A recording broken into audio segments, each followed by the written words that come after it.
Taas ang sahod para sa manugang na babae. Kung matatag ka, subukan mo dito.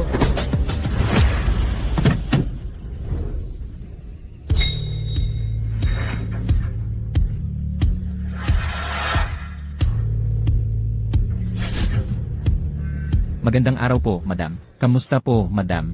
Yung dalawang babae po na pumasa sa interview kahapon, kamusta naman po ang pakikisama nila kina kuya at bunso? Madam, kayo na po ang bahala.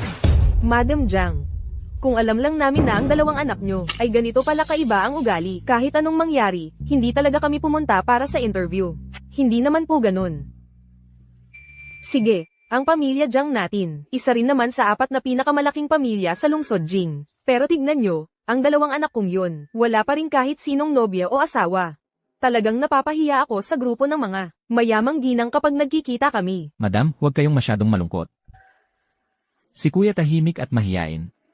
Halos hindi nagbubukas ng bibig. Ayaw rin niyang pinapahawak ng babae. Si bunso naman mahilig dumimik at magpasaway. Araw-araw na lang kay barkada gala ng gala. Halos hindi umuwi. Sobrang hirap po talaga, para sa kahit sinong normal na babae na mapalapit sa kanila. Pero ang problema, hindi naman pwedeng palaging ganyan sila. Ang pamilya Jiang natin may bilyon-bilyong halaga ng ari-arian. Kailangan may magmana, di ba? Kung sakaling bigla na lang akong magkaroon ng dalawang manugang, natutulong sa akin para palusutan ang dalawang sutil kong anak, ang saya sana. Grabe, ang galing.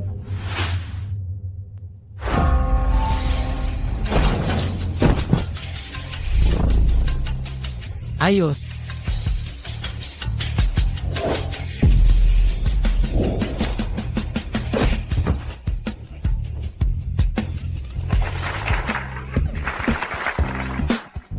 Ano sa tingin ninyo? Ang galing ng ate ko kanina, di ba?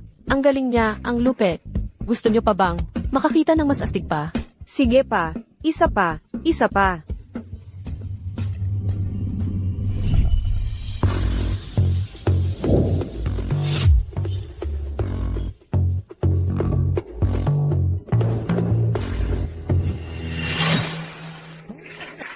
Hanggang dito na lang po ang palabas ngayon. Salamat po sa inyong lahat. Ayos tong dalawang babae. Isa, ang galing magsalita at makipag-usap. Isa naman, ang astig ng galaw. Hindi ba ito na yung tipo ng manugang na pinapangarap ko?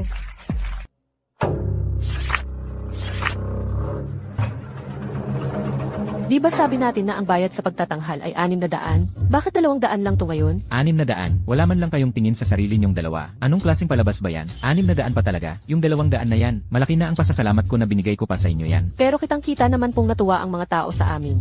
Nakikita ko pa nga silang pumapasok sa tindahan para bumili eh. Tama na yung Kapag reklamo hindi pa, nyo. kayo tumigil. Maniwala kayo, tatawag ako ng pulis. Kakasuhan ko kayo ng panggugulo dito. Ni yung 200, hindi niyo makukuha. Ulitin mo pa yan. Hayaan mo na ate. Hindi naman sulit pagaksayahan ng oras ang ganitong klase ng tao. Ikaw, negosyanteng walang konsensya. Nakakalabas kapag ginugulo mo pa ang lipunan. Masisisi mo ba, masyadong magaling ang teknolohiya sa pagbubuntis dito sa China? Ikaw, Bakit? Ikaw pa ng galit? Ang kailangan mo ngayon ay umuwi ka na lang, isara mo ang bintana at pintuan nyo, buksan mo ang gasol, matulog ka na lang ng mahimbing. O kaya naman, maghanap ka ng matayog na gusali at tumalon ka. Para kahit papaano, makatulong ka sa pagbagsak ng presyo ng bahay dito. Tara na.